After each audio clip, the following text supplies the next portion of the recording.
Bonsoir, lisusu bana na Nzambe. Pourquoi malamu, butu malamu, tongo malamu.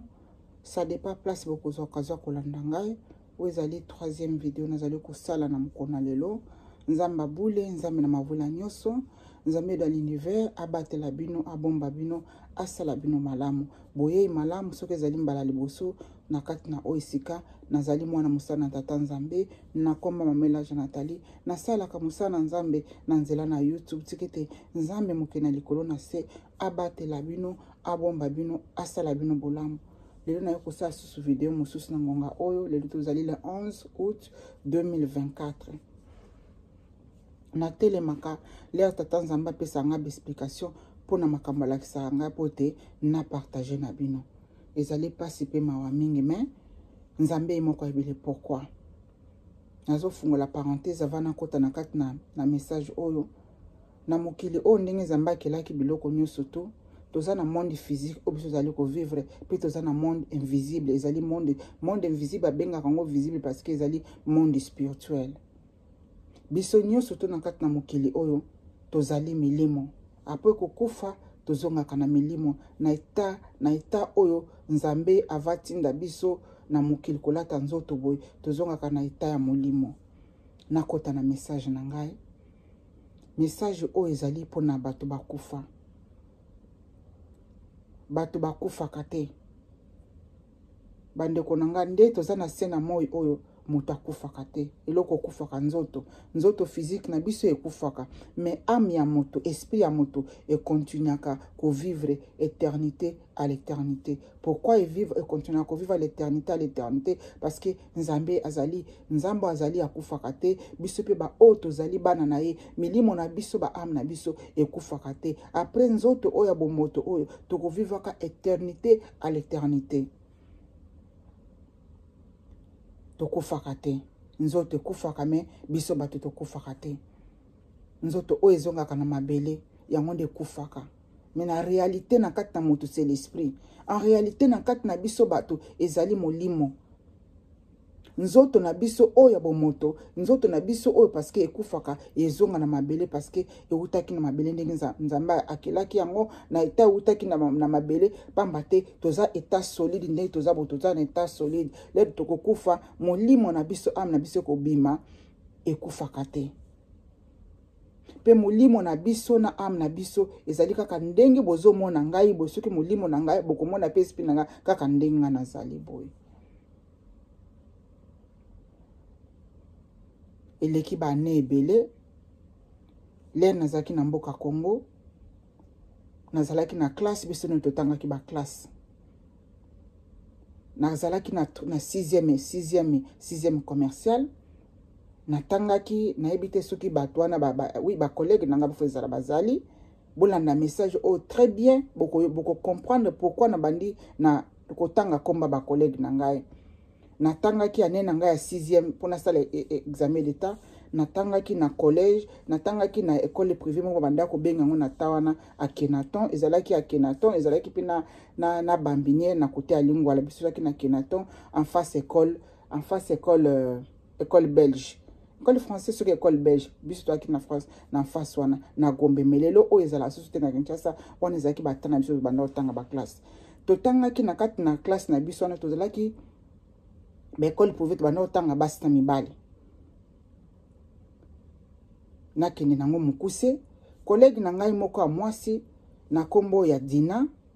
na kansaba oyo bayi batangaki na ngai na 6e commercial tozalaki na ba Belinda Mokako totangaki na Lydia Mokako totangaki na Dina Kafueko Nono Pero Karine Natal totangaki na Blaise Bongonda donc tozaki mix na tanka bakoma ba collègue mukie pona ko se rappeler peut-être moko akoyeba kotala vidéo oyo akoyeba ko se retrouver bolimbisanga na ndenge natangi bakoma ba collègue nanga le totangaki na 6e commercial na Kenaton na mboka na Congo. Siko collègue nanga wana moko Dina wana ndenge tokabwana ki mbatambatu baki to sisi ba examen ta bat na batu ba voyager bakebi pa bakenda kota kenda na tikala koyeba te nakoma kolota ye banda na 2015 nakoma kolota collègue nanga wana nakoma kolota collègue nanga wana yaka un jour na yeko kota ndeka na sala musana nzambe collègue nanga mususu aye komona ngai aye komona nga na YouTube atindeli ngai ba message na YouTube ndeka batindaka to changer ba contact aye bisinga ke na bandi ko tuna ba collègue nyoso to boni intel aye bisinga ke non oh Dina akufa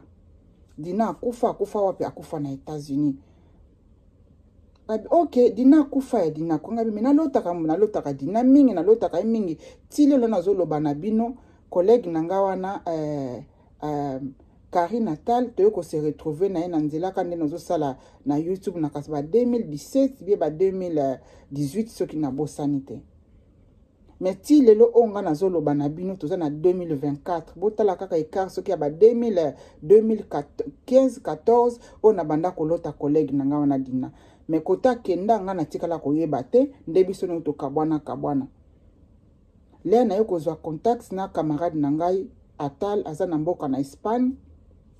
Karine Natal ye pe totanga kini na 6e commercial na Kenaton. Le na tuni ba collègue nyoso ta non Dina akufa. Ok Dina akufa sala nga pasi ni parce que tolingana kina ma kasi mingi ye Dina wana. Esili nango na continue pe vi nanga awa kota kufa nga na yebite kota za bakunda nga na yebite nga nazali nanga awa na mboka na Manchester na sala pe musana nzambe na mboka na Manchester na nzela na YouTube. Mais banda wana na ba 2017 16 17 18 ti lelo o na 2024 o nga nazoloba na bino nalota kaka Dina wana nalota kaka collègue nanga wana nalota kaka collègue na kolota na ndenge o mo na ko kolekisa un mois mobimba te 5 na mona Dina na kati na ndoto nanga na ko kolekisa un mois mobimba te 5 na mona Dina na ndoto nanga ko ya yaka na bandoto nanga alobake loko moko te alandanga kaka na sima ko ya yaka na bandoto nanga alobake loko moko te alandanga kaka na sima nzamba za lokoma sanjoli nzamba azwa kembo lokoma sanjoli na 2024 oyo eleki 4 jours passés lelo tozali dimanche na ba 4 jours passés dimanche samedi vendredi jeudi tozaki date nini bolimbisa nga na tala date na nga otala date jeudi tozalaki le 8 août le 8 août oyo oui le 8 août be le 7 août na yekolota yesusu Dina wana na siliki makasi nga na bi tata nzambe mais problème nga na lota kaka mwana mwasi ona lota kaka yasi akufa tozalaki collègue sesila nango akufa kina mais pourquoi Dina yaka kaka na kolana nga na bandoto pourquoi andanga kaka na kati na bandoto siko dernièrement ale na yekolota awa na moni tozotamba ngana na nzela mbala liboso fungola monoko aloba baneni soto na lota abimela ngai wana aloba eloko moko te bolanda video o malamu ezali pote sunga yo pote sunga ngai esunga bana nzambe nyoso to ba keno après vie otoza nango la vie continue kuna place mutako kima azate siko lena yeko lota le 7 bien le 8 août 2024 ya mois d'août oyo to telemaki na ye mamoko amoni esprit moko zo na mbeli pote attaquer biso mibale ayibisinga kima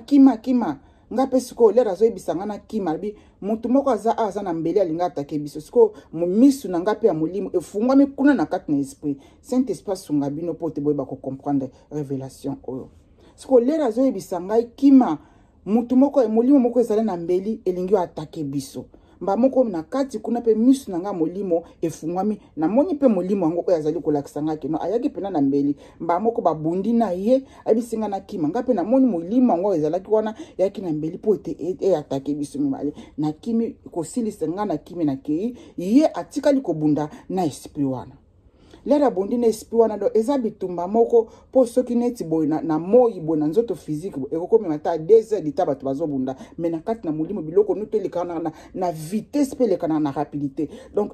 ndenge pe ba ndenge kana pesi mokongo bisinga kima na tala asilani na molimo wana abomi yango akia posamba moko collègue na nga wana alandi ngai na kombo ya Dina bolimbisanga soki bande kwa Dina bokotala video oyo ezali makambo mulimo boyebi na banda makambo oyo banda tozalaki na Congo na banda kote ya bino tina kati na classe boyebi nga na bazali ezala kote ya liloba na Nzambe tipe na ndako na bino pa badina na banda ko toujours ko intercéder pour na ba collègue na ngai na kati ya classe Nzambe azaloko masanjoli siko lera landi ngai mbala liboso banda na banda kolota dina na ba 2014 15 16 lelo on a 2024 aloba ke lokote mbala oyo nde ayeko fungula munoko aloba siko lera landi ngai namona kaka ndenge mulimo ezalaka ngana itolali na mabele tozotala ndenge bana mike bazalaka balala na mabele normalement ngai na mulimo nazaka mukolo nde bomona nga bote na mulimo nazaka na ba age ba 12 ans 13 ans donc na mulimo na ebite Nzambe ninga lakisanga donc na mulimo nazaka mukolo nde na mukobo ite na kati ni esprit nazalaka toujours mwana muke nazalaka na age ba 13 ans ba 12 ans na ebe explication o na memona na kati nazalaka mwana muke na donc makambo nyoso to Nzambe lakisanga na kati na mulimo na memona na kati ke na mukolo na mona nazana age ya 12 ans 13 ans nazala toujours mwana muke to lali ndenge ba mike balalaka na seso ki ba beta masolo mba moko azotala ngai boyo ka place révélation oyo ebandi eza pasi pe ma bande ko bana Nzambe na fungula parenthèse to mi bongisa le to zana bomoy to zela te to kufa bomi bongisa le rozana bomoy bomi bongisa na ngai na yo mutoko talanga luka relation na Nzambe le rozana bomoy luka kotamba malamu na sena moi lero zana bomoi kozela tekeliwa ekangayo na kangi parenthèse siko ler to lalingana na bandi kutalanga na miso ngai na yo koyebisa yo boy wana ye collègue na ngana kufa banda kalba bane bele ngana ye koyebisa yo place yo ngana zali kuna nazana kimiate place yo ngana zakuna nazana pasi donc place biso tozali kuna le Nzamba salanga grâce le azali koloba nanga pe nazali komona ba événement oya vivraka na place yango bazalaka donc azalaka na kati na place moko boye na benga ngo ezali mboka ezali place ni na benga ngo place nini donc azalaka na place moko boye soki chambre soki donc soki quartier soki ville soki nini na kati na ville yango na bango na benga ngo mboka na kati na mboka ngo bazalaka kuna donc ba traumatisaka bango makasi na bademo ba maltrataka bango makasi alobi ngai place naza kuna naza na kimia te nazali komona pasi siko leur ba demo na ba ko traumatiser bango leur ba demo na ba wana ye collègue nanga oya kufa kala azali ko expliquer ngai pasi oya monaka na mukili yango place ya kenda pasi oya monaka na kango place ya kenda après ko longwa na mukili o biso batuto zali alobi kuna ba démon bazali ko traumatiser biso azolo ba pena na pasi na mawa na mutoma ngabi noza na santé malamu alobi non biso kuna tolia kaka mai na mungwa place to vanda kuna tolia kaka mai na mungwa wana zali koloba nanga abileri ba démon na bazali ko traumatiser biso bambuma na biso amiso wana pe nazomona bambuma na bango amiso o ebimi ekomi minene siko mbamoko le soku tolobi komba Yesu omona ba démon ba pesi bango na no repos batiki bango après ça ba donc ba vivraka makambo wana mikolo nyoso place bango bazali donc et se répétaka mikolo nyoso ezali ko se répéter mikolo nyoso oyo message moninga na ngai o ya kufa kala aye ko pesa ngai pote na partager na biso ba auto tikali na bomoy après ça na bandi kotala ngabi komba Yesu alobi so kaka tolobi komba Yesu eza on dirait babanga ka kombo on dirait te babanga ka kombo na omona batiki ko traumatiser biso batiki ko maltraiter biso ba pesi biso mo repos quelques minutes après ça bazonga ka kosala makambo yango l'air nyoso to ngasi ko na tale na yebise ngabi mais bi yodina obi bien que nga na banda côté ya bino Yesu na banda côté ya bino Yesu le tozaki na maki parce que to kotaka maki pour te faire l'examen d'état na ndako ya badinana ezaki na lingwala na pont na libato ba ebi Kinshasa na pont de côté kaka ya mai wana na mali boso kuna ndako na bangabi menga na banda côté ya bino Yesu alobi o banda côté ya biso Yesu mais ozomona mutazo loba na lamentation na passe parce que vie privée na ya après ko kabwana biso na yebi yango te wana masolo to solinga na kata mulimo sikole na lamuki moteme bandiko beta pu na bina nga Nzambe na ngai oyo nini dina place yango akenda kuna kufa azande na mukili mosusu na mukili yango na mamona bamonisaka bango pasi bademo bazali komonisa nini wana siko elingi koleka na place wana nini elingi kolobela yo na ngai après ça molimo bandi koexplike ngale na lamuki na bomoto na songi molimo bandi kosola na ngai bana nzambe mutu na mutu ayeba kozwa ki responsabilité na ya ndinga kotamba na se na moi au sérieux parce que nzoto na biso oyo ekufaka me ame ekufaka te esprit ekufaka te no molimo na ambi ya collègue na nga wana ezali kosouffrir quelque part atambolaki malamu te na se na moi atambolaki malamu te kobanga nzambe yango wana ke ko se retrouver kuna ayeko pesa nga message o nzamba permettre ye mutu akenda na banena sena mabele a permettre molimo na ye ya kokuta na ngai pota pesa nga message o na pesa na bino bana nzambe ezala ngai ona zalo koloba na bino na yeba kotamba liboso na sena moi babongisaka na nzambe lero toza na bomoi babongisaka na nzambe te soki osi okufi mutu moko akobongisela azate bino ba obozali kotamba na hypocrisie bo changer ba comportement na bino bo senga bolimbisi bino oba bozali kotambola na kokene na église likolo moko na kati likolo moko na soit déjà bokenda na église likolo moko na kati likolo moko na libanda bo changer bozala ba hypocrite te botika kozala ba hypocrite parce que après vie auto zali ko vivre la vie continue parce que bon moi na ye mulimo na ye na ame na ye ya collègue na ngana ezali toujours ko continuer ko vivre eza na kimia te azali na kimia te bolimbisanga place ye tokufaka kuna bamsusu bazali ko kina place ya tourment bamsusu bazali ko kina place ya punition na yebite soki yo ko kende wapi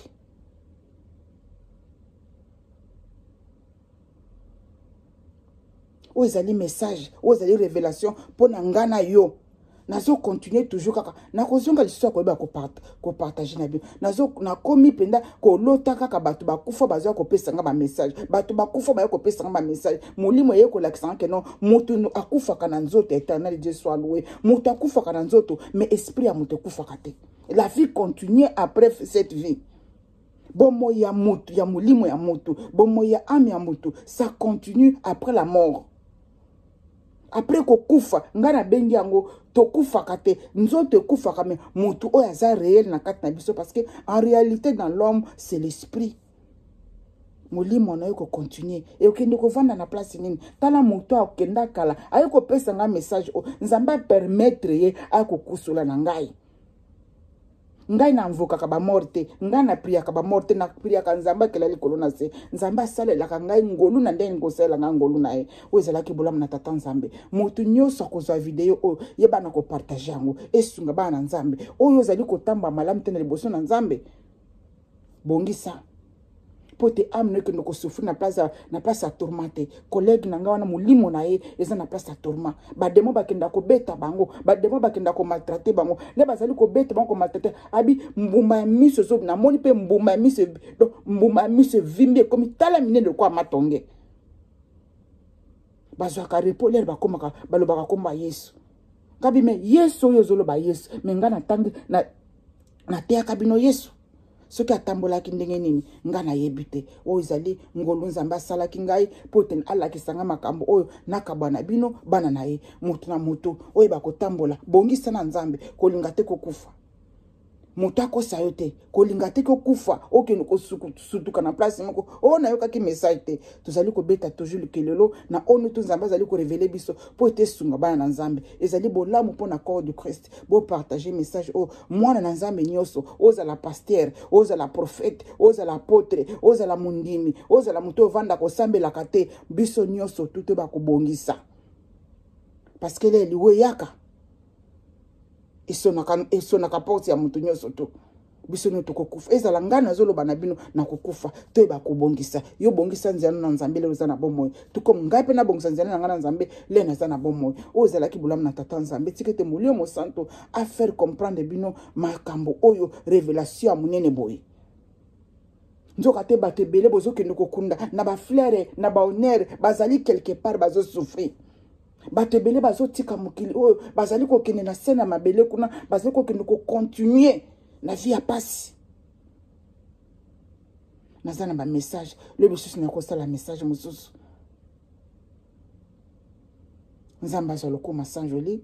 tikete molimo santo asunga mutu moko na moko pona ko comprendre ba révélation o tikete Saint Esprit asunga mutu moko na moko pona ko yeba ko comprendre ba message o nzambe ali ko pesa ngai tala makamba minene boy bokendo kunda mutu na onet nzoka tazo kende kuna na place ya souffrance boko kusala mutu tombo ya munene soki bambongo bakombie nzoka te mutu boki kutika kuna na batombo kuna azali na azo souffrir quelque part asa na kimia te kolegi na ngana azali koloba na mawa na pasi na kasi asa na kimia te ngabi yango alandaka nga banda kolandanga nzoka ta banda kolandanga po tayebisa nga makambo oyo nzamba za lokoma sanjoli soki nzamba révélé biso te toza bakufi makamba mukili oyo ekosa yo te makamba mukili oyo emema yo na place wana ya mabete ona yo kakite na betike lelo nzamba batela bino asala bino bolamu tikete na bondela nzambe tatanza ya molio mosanto na sali mosala oyo tindaki nga éternel Dieu na pesi bana na message oyo na alerter bana na message oyo après vie oyo toza nango liwa ezali kuna après liwa vie mosusu ezali ko continuer na yebisi bango oyo ni surtout na sololaki na kati na révélation la kisingo tindela kinga moto akufa kala po ta kopesa message oyo nzambe na sali ya ngai par tikete molio mosanto osunga bango fungola matoi na molimo bana nzambe nyoso tu bayeba ko comprendre bayeba ko yoka oyo yo lobeli bango tikete esala bango malamu na sengi na kombo na tata pe na mwana pe molio mosanto amen amen amen. Bye, bye bye. Nzambe na lola a protéger bino, a bomba bino, a batela bino. Na nyoso, nzamba lingi bino mingi koleka nyoso tu. Donc, nzamba lingi bino ya mingi koleka nyoso tu. Bolamu na nzambe e protéger bino, e bomba bino, e batela bino. Bye.